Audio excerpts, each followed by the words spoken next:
At this point, it goes without saying that any book that gets really big on TikTok is terrible. Silver Elite is absolutely no exception.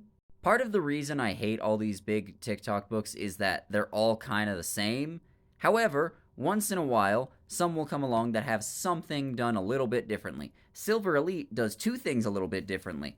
Number one, instead of a generic, really poorly thought out, and bad fantasy aesthetic, I don't even want to say fantasy setting because the setting doesn't actually affect anything, but instead of a bad fantasy aesthetic, this one has a bad science fiction aesthetic, which is a little bit different. It like remember all those crappy young adult dystopias that came out when the Hunger Games got popular? Yeah, it's exactly like that, except slightly worse.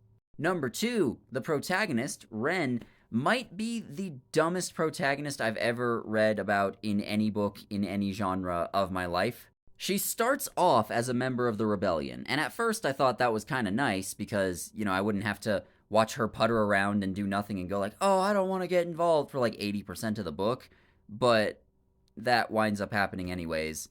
She's a member of the rebellion, and then she, through a series of events that I refuse to even describe here, partially because I don't have time and partially because it's just too dumb, she winds up being trained to be in the super special elite military forces of the evil government, which is literally just called Elite because this author is lazy and doesn't like coming up with names.